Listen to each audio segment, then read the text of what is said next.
Hi, good afternoon, everyone, and thank you for being here to hear Rahul in conversation with us about his fantastic book, Railsong. Rahul is easily one of the finest contemporary novelists we have in India. Um, I think what's really beautiful about all of his work, his journalism, his sports writing, his first book, Pandits from Pakistan, his first novel, The Sly Company of People Who Care, and now Railsong they're very patient books. They're very beautiful, they're very patient. There's a deliberateness with the way he writes. It's almost as if each word is there because he's thought about how it's going to take his writing forward. So with that, Railsong is very much like that. And a quick introduction to the book, in case some of you haven't read it.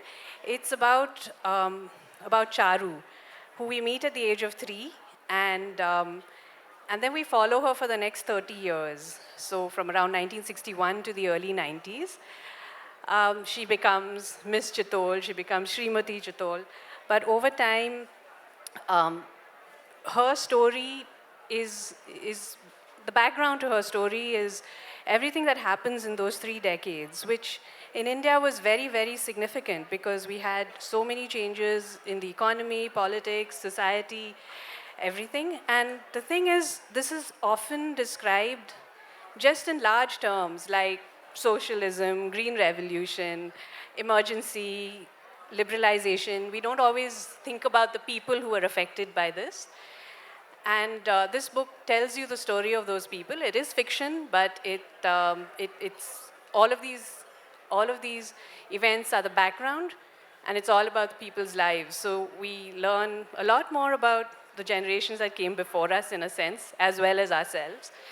And a large part of the first section is the railway strike of 1974, which, as you know, we all had crazy flight disruptions in the last 2 days, and a lot of it seemed reminiscent of that. Rahul also got stuck in those on his way here. But did it ever feel like throwback when you were sitting in the airport or? Yes. Yeah? Hello, Shalini. Thank you, everybody, for coming here today. Can I be heard all the way at the back? Okay, lovely. So, yeah, my first thought when all of this was happening with Indigo is this is why everybody should always travel by train only. Uh, of course, it wasn't so funny when my wife and my children who were meant to be here couldn't make it. They went to 4:30, went to the airport at 4:30 in the morning. Flights were cancelled, etc. So, and I mean, I really feel for the festival organizers having to deal with all of this chaos. But I have just one statistic to put this in perspective. This is a quote from one of the head honchos at Akasa Air last year, who says as many people travel on Indian railways in a day as the number of people who travel by all the airlines across a year in India. I mean, so just think about, when we think about scale, Yeah. think about what the railways means to India. Uh, so, I mean, it's one thing for the one big airline to get paralyzed, as we've seen chaotically with Indigo. It's actually nothing. I mean, perspective is a way of consoling ourselves. It's actually nothing. Think about how when the entire railway network gets paralyzed, which is what happened 50 years ago in the 1974 railway strike, which, as Shalini pointed out, is a significant dramatic moment in the first part of this novel. Uh, There is a famous speech by George Fernandez, the labor leader, which is kind of reprised fictionally in this, in the throes of this railway strike, when they're planning it, threatening it, and it goes something like this: 7 days railway strike, every thermal station in the country will shut down. 10 days railway strike, every steel mill in the country will shut down. 15 days railway strike, the country will starve. Uh, so that is what the railways means to India, and it is a kind of a primary site for a novel which spans time, about 4 decades of modern Indian history, and a vast geographical spread as well as the railways does. And So when we talk about when you do talk about the railway strike and you talk about labor rights, um, it's not much has changed in between then and now. Did you ever feel that? Are a lot of these things about working hours and better pay? Yeah, it's It's really still interesting. It's very strange. Actually, it's the government which has put in together these rules now for passenger safety. You give pilots enough rest.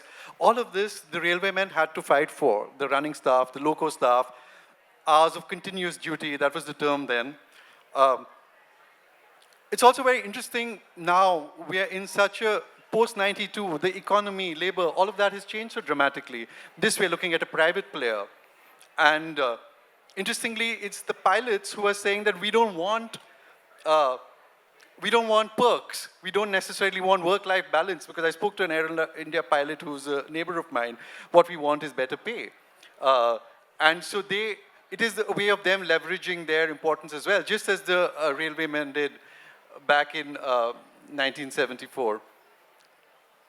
So just to set some context for those of you who aren't fully, haven't read the novel, maybe you could read a little bit from this section that I'll we've read, been. maybe I'll just set up the context for the reading. So this novel starts in the early 1960s in a fictional railway town in what is contemporary Jharkhand, at that time was southern Bihar.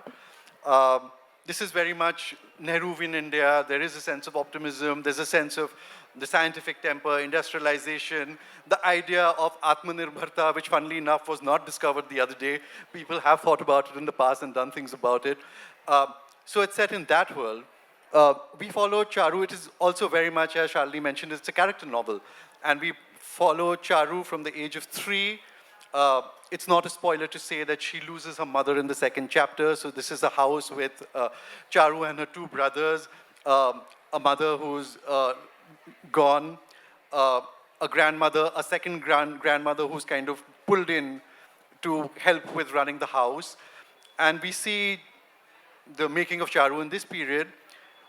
Up till 1974, the passage I'm going to read for, where the Great Railway Strike comes, this was also a moment of rupture in modern Indian history, in a sense. It is the event that anticipated emergency. There was that sense of optimism that I mentioned in early Nehruvian India. By the time of the early 70s, that is kind of really falling apart. Price rise is through the roof, inflation is crazy, there are shortages of all kinds, the railwaymen especially feel they're not getting what they need. And then Indira Gandhi's repression of it, her striking down, her crushing of this railway strike, was so brutal, it kind of almost anticipated the authoritarian rule that was to come. So it gave me a sense of, in a sense, writing about the emergency without writing the emergency.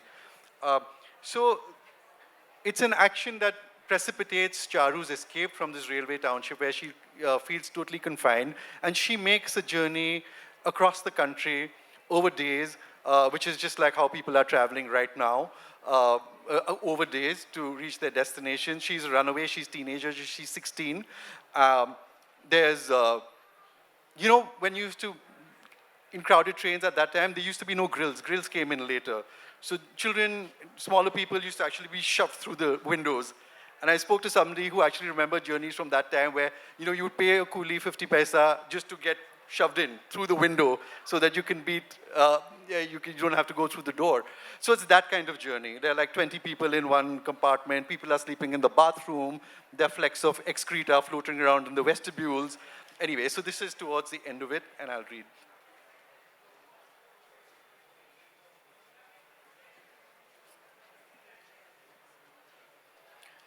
Through the inky heart of 1974, the caterpillar crawled on.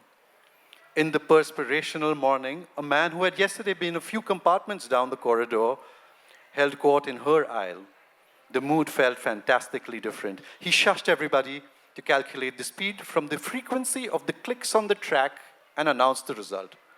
Once you take into account other stoppages, at the current rate, we will reach in another 6.5 days. Ha, ha, ha, ha. People laughed with abandon. Some had been on the train for over 70 hours. Maybe the journey was indeed coming to an end. Tropicality steamed in through the windows, the feeling of coast, then the commute-stricken conurbations, then more and more and more of everything. One stop they made in the anarchy of a city station.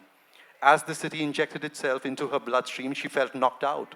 Sound clouds, people swarms like she had never heard or seen. No next step could be devised in the face of an arbitrariness so large. She felt slayed by the gigantry of her folly.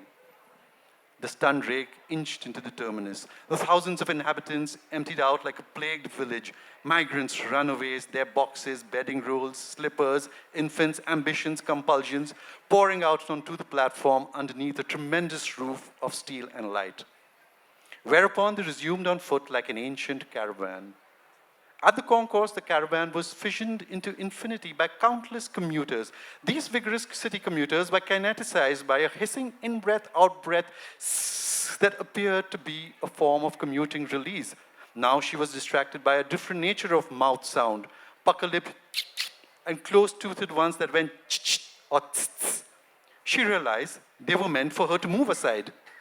She did, on unsteady legs folded too long.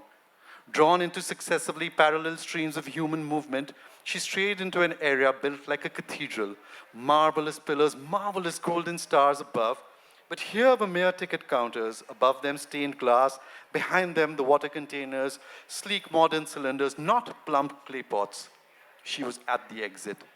Edging past the threshold of inside and outside, in the heat of her unbelievable folly, under pigeons hustling and hurrying as though themselves late for a next train, one alighted on a beastly projection in the facade and emptied itself on her head. Banda nahi, it's good luck, a man said, brushing past her, without glancing at her, and pointillated away into the crowd. She shifted out of the stream. So many women, smokeresses, workers, idlers, women who looked like machines, like mannequins, like ragamuffins, groups of marching women, beating rolling pins on steel plates, demanding the end of price rise.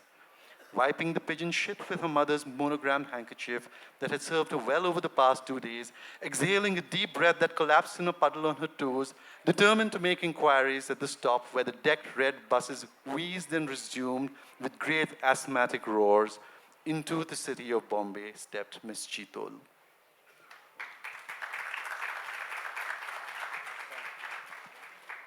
So that's an entry. That's her entrance into Bombay. But there's fleeing in the book during the emergency where they go underground, and then there's escape now. But is there a difference between fleeing and escape, and why does she leave to? Just some context for why she left, but is there a difference? Yeah, I mean, I'm guessing not many people have read the novel here, so I won't get too deep into the text.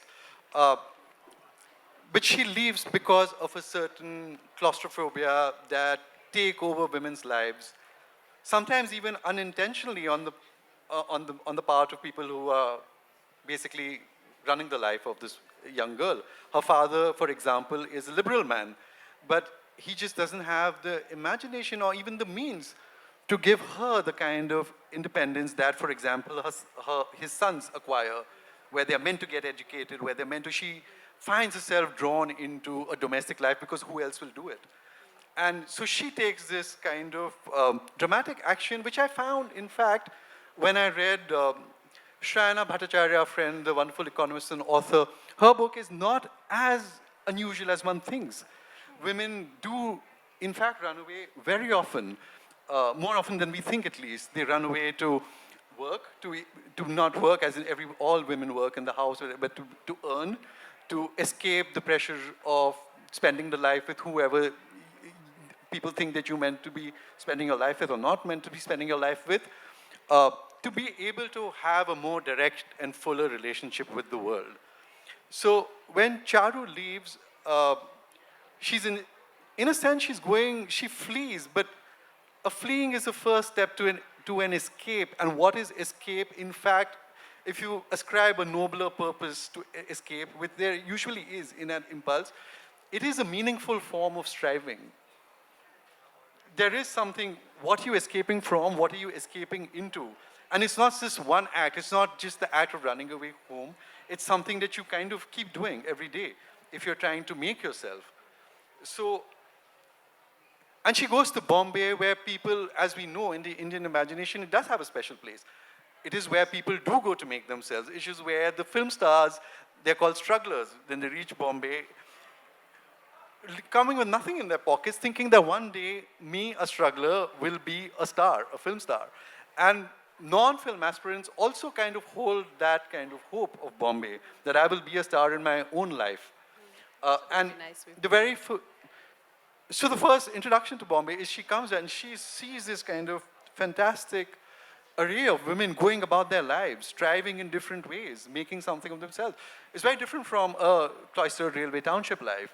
And Bombay in the 1970s was a special place, especially. The 70s themselves were a pivotal decade for women and women in the workforce. I mean, we're sitting right in front of an ex-prison, well, not this, behind that. There's the prison cells. I just saw those now, and a really good book I read about the 1970s was called These Prisons, We Will Smash These Prisons. And it actually documents women's grassroots movements in the 1970s to enter the workforce, to take charge of their lives. And those numbers are higher, women's participation in the labor force are higher than they are today. Yeah, back then. So since we're talking about work and jobs, well, Charu first starts work in a shoe store. Then she goes on to do market research, which was a thing even then. A new thing. Yeah, new thing back then to do market research. So that's a new kind of job, but she does that. But it's a lot of what we would call gig work now until she gets her dad's government job afterwards. So how much has the nature of work changed since then and now? It's changed, I think, a great deal. So one of the other kind of synchronicities, apart from the strike and this Indigo fiasco, is today is December the 6th. It is the day on which the Babri Masjid was demolished. It is also the death anniversary of B.R. Ambedkar. It is also when the novel closes. It actually closes on the 5th December in 1992. And one of the reasons was the country over these 30 years has steadily become a very different country. And it's not only because of the communal rupture, it is perhaps even more profoundly, or at least as profoundly, because of liberalization and what that did to our idea of what jobs are, what work is. Government jobs was everything then. The railway force has shrunk, for example, greatly from its 1.8 lakh then to 1.2 lakh now. A lot of jobs are on contract, so then you don't have to give privileges, rights, all of those things. Which is something they fought even back then. There's a little bit about, yeah. But there is something more, I mean, these are, in one sense, finer points. The more universal idea is for a woman to be stepping out into the workforce is fraught. So that strand of tension actually runs through the novel. When Charu first becomes a working woman, which she does in her late teens, she actually hides it from her guardians. She's also doubly transgressing because she cuts class and all of that. She doesn't tell them. And she goes off to work in this shoe store. And there's a moment in that period of like her early Bombay adventurous life, trying to find her feet, when her brother comes visiting from Calcutta. And Calcutta in the 1970s was in decline. Jobs are not easy to find. And he's a qualified engineer. He comes for interviews, and they meet. And he's pretending, from his kind of, slight male invulnerability, pomposity, whatever you call it, that he's actually turning down these jobs which he's not getting. So he doesn't have a job, and he's pretending to have a job. And Charu has a job, but she's hiding that she has a job.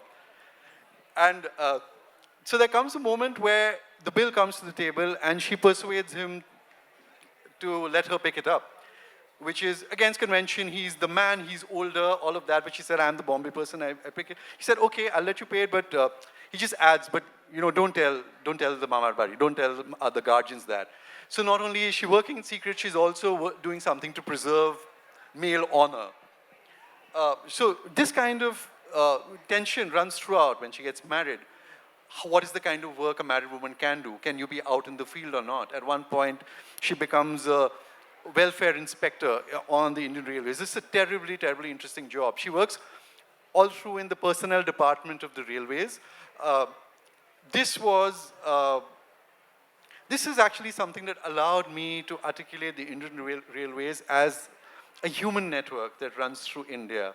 And we know of it as a network of tracks and platforms and all of that. But because it represents people from all classes, from all castes, from all religions, all backgrounds across the country, through their lives, I think one can get a pretty representative sense of what Indian life is in this period. And there is something connecting these lives. Stories merge. Our stories, even when we travel by train, what are we doing? We're taking a little bit of ourselves into another place. We're absorbing a little. All of this is happening. So when you work as a welfare inspector on the personal department, you're actually, although you're dealing with files and papers and all kinds of bureaucratic stuff, you're dealing very intimately with people's lives. You're dealing with grievances. And those take you into very spaces where technical work will not take you. An employee dies, a wife comes to seek the benefits, a second wife shows up from somewhere. The child of a third wife shows up from somewhere. How do you investigate the case? Then you go into their personal lives, you go to all the places, you go to visit these people. An employee goes missing. Again. Sorry? Detective work of another kind. So there are like a bunch of cases like that, which allowed this novel to branch into different territories, to different themes, to different kinds of problems. Where were we? I'm sorry. No, we were talking about her. The work, the nature of work, and the nature how of work. changed, So this kind of field work is very difficult for a woman to do, and she's advised not to take it on because you have to be available 24 hours. It's full of field work. She is the only female welfare inspector in that Bombay division of the Central Railway in which this is set. There are only like a dozen odd in the entire zone. So all of these things they're transgressions. Every time you do something like this, you're changing the idea of what it means to be. You're also negotiating, and it's a series of negotiations Absolutely. that she makes through her life to sort of get to the life she actually wants for herself. Yeah, there is strategy, there's sometimes confrontation, there's sometimes escape, but it's a very loaded thing. And it's something which continues for women, which is borne out in other books, including Shayana's that you talked about. The idea that you negotiate those little, you call it tension, but technically you're negotiating your way through various situations to create that big dream for which she actually fled home, ran away from home. That's right. All of that, yeah. But when we're on that, so what sustains her through all of these negotiations and tensions is also all the friendships, right? Friendship is also a big theme in this book, female friendship especially. And with her childhood friends, then at work, going for ice cream with colleagues, things like that. Very simple things, but the sort of relationships which sustain her through everything. So how do you interpret friendship? And isn't it slightly different is male friendship different from female friendship, and therefore, how did you negotiate that while writing it? I mean, I'm an observer in this, obviously. But I mean, we spoke about liberalization. So one of the things that people might remember from the early days of liberalization is the bold and the beautiful. Do you all remember watching this in the 90s? Well, it was a big part of my life, at least. Cable television came. I watched it with great interest and desire and all of that. But what is the storyline there? It's basically a blonde and a brunette fighting over a man. Like endless loops of that. The man might change. It might become like the father or the son and reach to Eric. The blonde is usually the same, and brunette might change. Anyway, but this goes endlessly.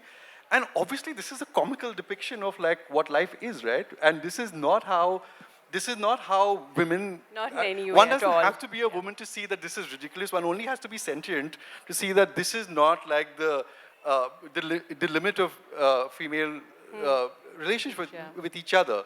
And solidarity and things like that. I mean, that is the motif running through the novel. Consider a space like the women's working hostel, which is where Charu briefly lives when she lives there actually for a fair few number of years in Bombay. Here are women who are working, adults, in charge of their lives. But if you just see a rule sheet for a working women's hostel, it is like no dress code decent, no talking to males near compound wall, no extra friendship with matron, no combing hair Which in continues, recreation, yeah. all of that. And like that kind of infantilization of even, and so one, then you, I try to imagine like what is the solidarities between women in that space. Okay. When she's out on the welfare beat, she's mainly dealing with women. And those kinds of survivors, solidarities, they recur throughout. There is one case which takes her up into the badlands of Uttar Pradesh during Advani's Rath Yatra in 1990. And physical harm is, some of this fieldwork is very dangerous because you are uh, investigating caste certificates, education certificates, forgeries. You're looking at officers who brought in employees through a backdoor entry as a bungalow peon and now trying to give them regular railway jobs, taking commissions from them, all of that. So she's on a bus. She's about to be kind of dragged by the hair. And there's an arm which kind of gets hold of the villain's arm. And the hands which holds it is not like a savior or a hero's. It is actually the wrinkled, mold hand of a very old, feeble woman. And she kind of begs him, Raja chhod do, or whatever. And then there are other women in the bus who kind of join in this choreography, somebody heckling the guy, somebody telling the bus driver that, we must leave, we'll miss our train, etc.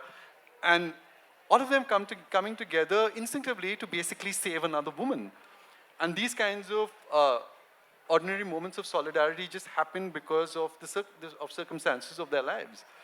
So, The other big theme here, and this is, most of it is about the railways, but the census is another big institution in a sense which appears every 10 years in this book. Another one that's also been eroded in various ways, another institution. So why did you pick two such big, you know, so one institution, one Yeah. sort of decadal event? because actually the idea I had for this novel was to think about a great Indian enterprise with gestures at the scale and the complexity of this country, which speaks to the republic that came into being in 1947, this experiment, this fraught, fabulous experiment of all of us, different types of us, different kinds of us living together, and looking at enterprises which kind of gestures at that, and placing in the middle of that a mere ordinary individual. And how would this go? It could be done in all kinds of ways. It could be, it could be thought of as a satirical idea. It could be done sincerely. But I had this idea, but I didn't have anything further. I didn't have time period, tone, all of that. Most crucially, I didn't have the person. I didn't have the character. So I went about discovering the character, which is Charulata Chitol, and then that became the novel. The entire process of discovering, starting at her start when she's 3 years old, and following her very closely throughout these three and a half decades, that became the novel. But it literally starts with with the line, Charu telling her father, she's 3 years old, they're in a train, and she says, I want to count people. This is the kind of train game, I don't know whether you all remember from childhood, when people, we didn't have phones and things like that, of course. So what do? You give a child, count how many buffaloes there are outside, count how many people wearing red shirts. And her brother's been assigned buffaloes, and Charu says, no, I want to count people, which is literally what the Indian census does. It also ends on a similar note. So the census allowed me to explore the idea of what it puts us in columns. It gives us, we are a sum of our parameters in a sense in the census. We are types, but we are a staggering diversity of types. So what does it mean for us to be a type in a country of so many types? Secondly, we know that underneath the types, underneath our parameters, there is something more, call it human, call it elemental, call it consciousness, your heart, character, whatever it is, there are people. So what does it mean? So if I was to tweak that sentence, I want to count people, to say, I want people to count. That's a more novelistic idea. We're dealing then with individuals. So what does it mean for us to be an individual in a nation of so many individuals? So the census allowed me to kind of explore these ideas. Every 10 years, it kind of clocks in. Uh, it therefore gives us a sense of time passing in the novel. Charu, a central character, her relationship with the census changes through these years. Um, and because it comes in every 10 years, and because my literary project here is the mapping of consciousness across time, how is her relationship with the world around her changing? It allows me to do that. This is, in fact, the first time, shockingly, this government has not conducted a census. And it happened in the month of February, every year ending with the number 1, 9, whatever, 51, 61, 71, etc., there is a census. Because of delimitation, I mean, that too has been weaponized to do the census now in 2027, so you can easily do delimitation. The counting of people is actually it's an explosive idea when you think about it. Categorizing of people. What happens with the NRC? What happens with the SIR? What does it mean for you to belong in how you're represented? So this kind of, through the idioms, because I felt what I could do in this novel, partially also because of my own background, which has a variety of cultural inheritances. If I was to go back just 2 or 3 generations, it spans from Borishal in contemporary Bangladesh to the arid heart of Kathiawad, because my mother's Gujarati, I'm married to an Assamese, my parents have lived in all parts of India.